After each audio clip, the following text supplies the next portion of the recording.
Salut, c'est Wattman, bienvenue sur ma chaîne. On se retrouve sur le nouveau format que j'ai adopté dernièrement, sur ma dernière vidéo, où j'ai fait des vidéos avec une bande son plutôt qu'une vidéo où vous me regardez démonter des vis, remonter des vis. C'était pas super intéressant. Donc apparemment, c'était plutôt pas mal comme concept. En tout cas, j'ai eu plusieurs bons retours. Donc je refais une vidéo sur cette forme-là, sous cette forme-là, à base de photos. Et donc là, aujourd'hui, on va avoir donc 1, 2, 3, on va avoir pas moins de 4 tutos. Donc le premier, je suis déjà en train d'attaquer le montage. Il va reposer sur. J'ai commencé par quoi? Que je dise pas de bêtises. Eh ben, j'ai commencé par. Ah oui. Il y en a plusieurs qui m'ont demandé comment j'avais fait pour faire le déclenchement du ventilateur manuellement, tout en conservant la mise en route du ventilateur de refroidissement par l'écu à la température qui est rentrée dans les valeurs de l'écu d'origine. Donc on commence par ça. Ensuite, on va passer à, que je dise pas de bêtises. Ah oui, j'ai fait un petit tuto sur les deux petits boutons qui sont sur le tableau de bord, Reset et Select, qui sont pas forcément pratiques à les changer, puisque dessus on a, je parle sur le compteur d'origine, hein, parce que moi j'ai changé depuis, mais sur le compteur d'origine, on a la consommation moyenne, si je dis pas de bêtises, la consommation instantanée, la température d'air à l'admission, la température moteur en chiffres, et puis je crois qu'aussi on a accès à des modes de compteur journalier et de chronomètre, si je dis pas de bêtises. Et donc tout ça, le problème c'est qu'il il faut lâcher la main, il faut aller appuyer comme ça sur le compteur, en même temps qu'on roule, c'est pas forcément pratique. Donc j'avais déporté ces deux commandes, donc je vais vous montrer comment on fait. Ensuite, en troisième tuto, la fameuse ampoule qui fait veilleuse et clignotant. Donc je mettrai le lien de là où je l'ai acheté en commentaire. Donc moi je ne gagne rien du tout là-dessus. Vous n'avez rien à gagner non plus. J'ai pas de code remise ou quoi que ce soit. C'est vraiment pour rendre service à la communauté. Et pour finir, le petit tuto vidange moteur boîte, puisque sur ce modèle de moto, l'huile du moteur et de la boîte sont dans le même carter. Vidange, remplacement du filtre, remplacement du joint de bouchon, et puis remplissage et niveau, donc du basique. Allez, je parle pas plus, place aux photos. Donc pour commencer, on retire le cache gauche, le flanc gauche de la moto, avec les trois petites vis en quart de tour, de manière à aller chercher le petit relais déclencheur du ventilateur. Donc il se trouve juste sous le boîtier électronique, là, ce qu'on appelait CDI avant. Et le fil qui nous intéresse, c'est le petit fil vert qui a deux couleurs, il est vert et jaune. Donc c'est ce fil-là qu'il va falloir aller relier à la masse du châssis. Donc par l'intermédiaire de ce genre de petit bouton poussoir, donc qui reste accroché. C'est pas juste un bouton poussoir à impulsion qui reste pas longtemps enclenché, hein. C'est vraiment, il faut que ce soit un bouton à accroche. Et donc pour ce faire, j'avais acheté un espèce de petit bouton cavalier, donc qui vient se fixer directement sur la fixation de la poignée d'accélérateur qu'on voit ici. Donc c'est juste en remplacement en fait de la pièce écrit up, et ça se trouve sur tous les sites chinois qu'on connaît, hein. Il n'y a pas besoin de mettre une énorme qualité de réalisation et ni un aluminium aéronautique, ça n'a aucun intérêt, c'est juste pour tenir le petit bouton poussoir.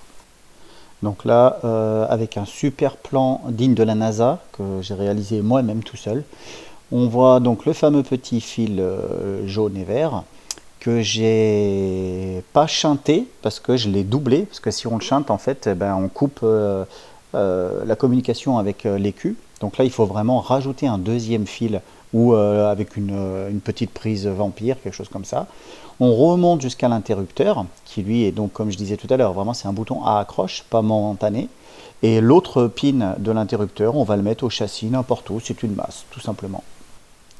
Donc on passe à la deuxième partie, le deuxième tuto, concernant le déport des deux petits boutons Select et Reset, qui sont directement sur la tableau de bord et qui ne sont pas très pratiques à manipuler quand on roule. Donc pour ce faire, on retire le compteur, on démonte les petites vis qu'il y a au dos et on a accès à l'intérieur. Donc à droite de la grosse prise où tous les fils vont se raccorder, on a le dos des deux petits boutons poussoirs. Donc ils sont facilement identifiables, hein, on voit. J'ai branché les fils, donc ils vont 2 par 2 et ils vont aller eux-mêmes à des boutons poussoirs qui pour le coup seront momentanés. Donc pour transmettre cette petite interruption de faisceau, j'ai utilisé ces petits fils, pareil avec des broches pour pouvoir le démonter facilement, qu'on trouve facilement sur les sites chinois qu'on connaît tous. Alors je m'attarde un petit moment sur le branchement à proprement parler. Donc là on voit le vert et le blanc sont les deux qu'il faudra mettre en relation pour le bouton du bas. Donc là j'ai pas le compteur sous les yeux, je ne sais plus si c'est Select ou Reset, il me semble que c'est Reset. Et ensuite, le rouge et le noir qui sont au-dessus, qu'il faudra relier ensemble, qui iront au dos du bouton poussoir momentané. Donc, par exemple, de ce type-là. Moi, je m'étais fait une petite pâte en carbone pour pouvoir le fixer. Je l'ai fixé assez facilement d'ailleurs à cet endroit-là, sur la fixation de la poignée d'embrayage. Donc là, je vous montre, c'est vraiment des boutons momentanés. Ce n'est pas des boutons à accroche comme précédemment. Donc je précise bien que il faut que le premier bouton ait le fil vert et le fil blanc qui soit sur un pinoche chacun, sur un bouton, et le rouge et le noir sur un autre pinoche, une pinoche d'ailleurs, de manière à pouvoir activer le bouton. Et en faisant ce montage-là, les boutons d'origine restent fonctionnels bien entendu. Troisième tuto, la fameuse ampoule blanche et orange. Donc le lien en description. On voit que ça vient en remplacement de l'ampoule d'origine, hein, donc c'est une ampoule sans culot avec juste, on l'enquille dedans la fixation d'origine, et on voit un fil blanc qui sort, et c'est celui-ci qu'il va falloir brancher différemment. Donc on voit que ça éclaire plutôt pas mal, hein, une fois branché. Il va falloir aller chercher la petite prise de clignotant, donc on la voit ici. Une fois remonté, on voit les deux petits fils du clignotant et c'est celui-ci qu'il va falloir intercepter.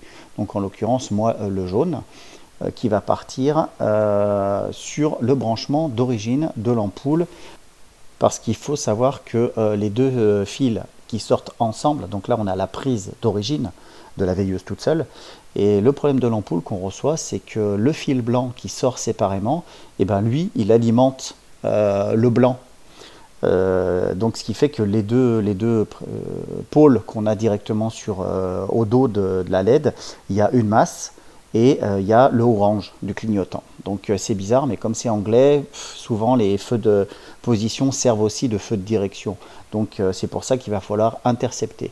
Donc le fil blanc qui sort, on va aller le relier sur le plus de la veilleuse du faisceau d'origine, et par contre le deuxième pôle d'origine qui sort donc du fil d'origine de l'ampoule, donc ici, et ben lui il va falloir intercepter le plus et aller le brancher sur le fil jaune du clignotant tout à l'heure. C'est pas très compliqué, je vous fais un petit schéma pour vous expliquer ça. Donc on voit le fil blanc derrière qu'il faudra aller relier au plus 12 volts de la veilleuse d'origine, sur le petit connecteur noir qu'on a vu tout à l'heure. Donc là, il va falloir couper le fil d'origine pour aller le relier à ce fil blanc. Ensuite, le plus 12 volts du clignotant qu'on a vu tout à l'heure sur la prise un petit peu bizarroïde, un petit peu triangulaire, il va alors falloir le relier sur le fil qui arrive sur cette borne-là de l'ampoule. Alors que ce soit l'un ou l'autre, ça n'a pas une grande importance, parce que comme l'ampoule, on peut la retourner, et ben, si ça ne marche pas sur l'un, ça marchera sur l'autre. Et ensuite la masse qui est facile à identifier, il suffit de prendre son multimètre et avec un des deux fils le mettre sur la borne du porte-ampoule et avec l'autre fil du multimètre le mettre sur le châssis en mode continuité, et puis quand ça bip ou quand ça donne une résistance de 0, on sait qu'on a identifié le bon fil de masse. Bon, maintenant on passe au dernier tuto, peut-être le moins intéressant pour ceux qui connaissent un petit peu la mécanique, c'est-à-dire la vidange. Donc je vous passe le chapitre sur la viscosité de l'huile, hein. Chaque moto est différente. Donc là, je vous laisse vous renseigner sur ce qui correspond à votre moto. Mais ce descriptif va correspondre à 90% des 4 cylindres japonais, voire même italiens pour les 4 cylindres en ligne, etc. Donc on commence par avoir le bon outillage, dans notre cas une douille de 17. Ensuite la petite cloche qui va bien pour le filtre à huile. Donc la mienne est repérée YAM, parce que j'en ai plusieurs, donc c'est pour éviter de me paumer. Et quand je parle d'outillage, bien entendu, prévoyez avant de commencer d'avoir le bon joint, forcément, d'avoir toutes les clés qui vont bien, un bac de récupération, tout le nécessaire et la bonne quantité d'huile. Donc on rentre dans le dur, on identifie le bouchon de vidange. Donc là on l'a vu, il n'est pas difficile, c'est du 17. On commence par le débloquer, ensuite on le dessert à la main, en ayant pris soin d'avoir mis le petit récupérateur en dessous, une bassine, le bol du gamin, le pot de chambre de la grand-mère, peu importe. On laisse couler et on commence à présenter l'outil pour démonter le filtre à huile. Souvent c'est pas simple, parce que le filtre à huile, comme on le voit ici, il n'est pas forcément bien placé. Donc il faut passer entre les conduits d'échappement et ensuite avec une bonne rallonge, on peut venir le débloquer. Normalement, c'est pas serré comme un fou. L'avantage, c'est que ça en fout plein l'échappement parce que Yamaha, c'est bien foutu. On sort le filtre par le côté opposé, sinon il ne sortira jamais. Et ensuite, on nettoie la portée qui va recevoir le nouveau filtre. Donc généralement je préconise de graisser la portée de joint, enfin de huiler la portée de joint du nouveau filtre. Dans notre cas, il est protégé par un petit film en plastique et il est déjà pré-huilé. C'est un genre de lubrifiant que vous pouvez utiliser à titre personnel à d'autres endroits si vous le souhaitez. Vous pouvez à ce moment-là remonter le filtre à huile. Donc là, ma préconisation à moi, c'est de l'approcher à la main, de venir au contact, de prendre l'outil et de faire un quart de tour. Et c'est tout, pas plus. Sinon, je viendrai vous hanter pendant des décennies.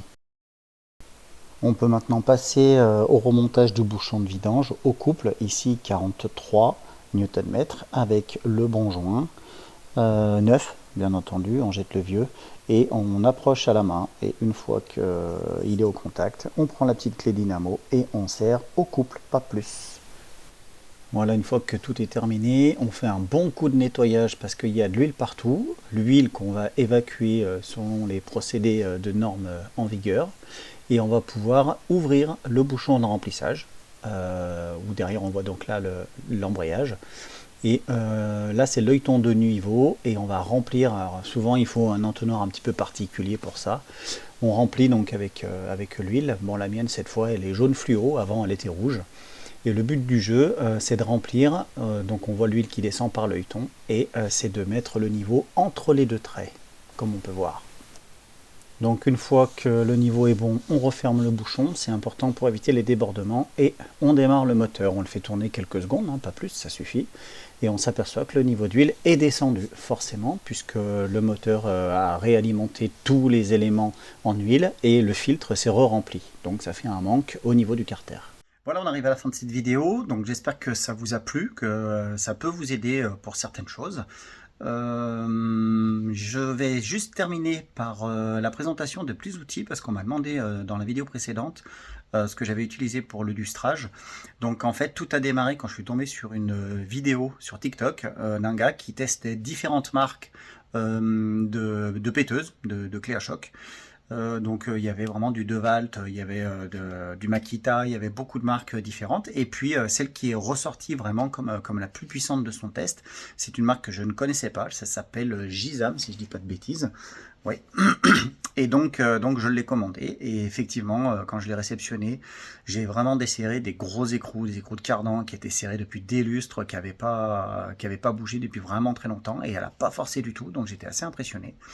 Donc j'en ai profité pour commander à la suite de ça une perceuse, des visseuses, qui fait aussi percussion. Bon, ce ne sera pas l'utilité première de la chose. Par contre, quand elle fait visseuse, on a différents couples de serrage, de 1 à 12 je crois. Et vraiment c'est très progressif et c'est vraiment très, très bien fichu.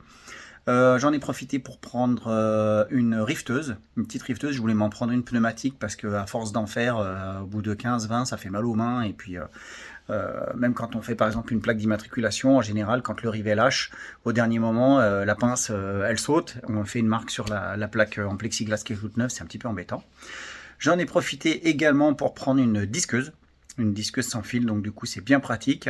Donc avec ça, j'ai commandé un pack batterie. Il y a plusieurs tailles, hein, comme vous pouvez voir sur les photos, de la plus petite à la plus grosse, donc ça détermine l'autonomie en fait d'utilisation. Et je pense que je vais pas m'arrêter là. Je vais prendre également un petit pistolet à colle pour remplacer le mien, un petit pistolet à colle chaud, et sûrement une scie sabre. J'ai vu qu'ils faisaient dans la même marque. Et pour terminer, très certainement un perforateur, donc une grosse perceuse perfo qui peut faire aussi burineur, hein, qui n'est pas obligé de tourner, avec des embouts normalisés. C'est des embouts en fait qu'on rentre dans le mandrin avec un blocage par une espèce de petite languette hein, qu'on tire. Et j'en ai déjà une qui commence à fatiguer, qui est à fil, qui n'est pas forcément pratique à emmener partout. Si je veux percer des trous sur la façade, tout en haut pour les décorations de Noël, des trucs comme ça, j'ai le fil qui pend, enfin c'est pas pratique. Donc voilà, c'était pour présenter ces petits outils-là. Maintenant, je termine avec ça. Je vous souhaite le meilleur. Bricolez bien, prenez soin de vous et n'hésitez pas à partager, liker, à vous abonner. Allez, salut, à bientôt.